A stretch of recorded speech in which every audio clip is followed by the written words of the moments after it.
Dr. David Clark. Well, Mr. Chair, we've heard another speech from a tired, arrogant, out of touch government. They have the rhetoric, but they do not have the ideas anymore. We hear about capital markets reform, and we are seeing that it's not happening the way it should be. This government is a government that reads the NBR in their dinner break rather than talking to ordinary New Zealanders who know that this country is struggling to get ahead, that the ordinary people who are working hard are being left behind when we do see some signs of economic growth, some tentative shoots. It's the people in the middle who are missing out. It's a tired, out of touch and arrogant government that is failing to achieve its own targets. And I talked in my earlier contribution about the failure to achieve growth of exports as a proportion of GDP. That was discussed extensively in the financial review that I was a part of. This government set itself the goal of shifting from 30% of exports to 40% of exports as a proportion of GDP.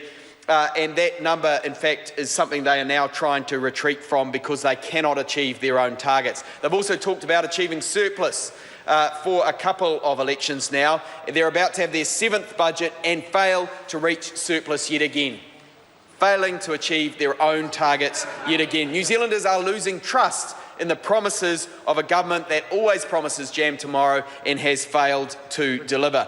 And I want to talk about regional development, which was another thing that came up in the MB financial review. The OECD, of course, says that there is Moby, my colleague corrects me, the great white whale. My colleague corrects me, and we know that regional development should be a focus for this country, and yet people in the regions are feeling neglected. And they are being neglected. We see a tale of a two-speed economy emerging as the government neglects the growth in the regions, and we can't afford it. And everyone in Auckland agrees as well, we can't afford the regions to be left behind. The OECD says the way to build economic growth in developed nations is to lift the skills of the lowest skilled workers in the regions. It's the most cost-effective way of achieving economic growth. And we've seen a government without a plan, happy to let a two-speed economy emerge as it takes its hands off the wheel of the economy. And I want to talk a little bit about the way in which those statistics play out. In Northland recently, we had an election, and the Minister for Economic Development said there was a unique set of circumstances there that caused the thumping defeat of the National Party in Northland, having held previously a huge surplus of votes. The people in the regions are saying we are not happy with what's happening. They've voted out the National Party in Northland. But it is not a unique set of circumstances, and this is the point I want to make, because in Northland people are struggling and it is tough there, and unemployment is around 8%.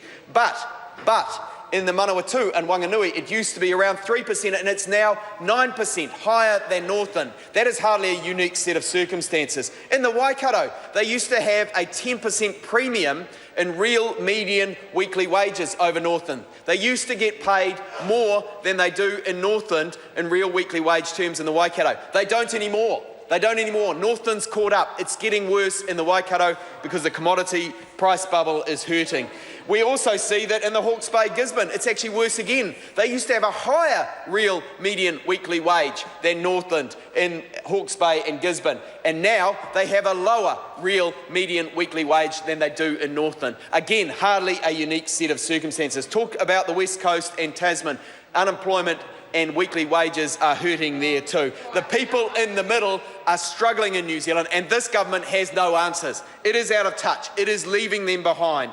It is happy to get on with its meddling, its tutuing around, adjusting the settings here and there, but sailing on while Rome burns. And we've seen this with of course, the gerrymandering, the John mandering and the Joyce mandering that I've talked of earlier. The Sky City deal, what we see going on there, what the Auditor General described as neither transparent nor even-handed. A deal done behind closed doors that the Treasury was suspicious of, and that looks set to introduce very little, if any, economic growth for New Zealand. And that is their big flagship economic growth project. This is a government that's out of ideas. It talks about unique set of circumstances. It's got every excuse under the book, but actually it's out of touch, and New Zealanders are losing faith in this government. It's about photo opportunities. We've heard the pre-announcement for the budget.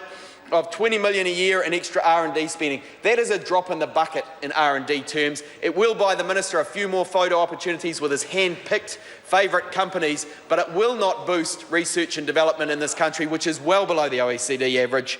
It's out of touch and out of ideas. Call Denise Roach.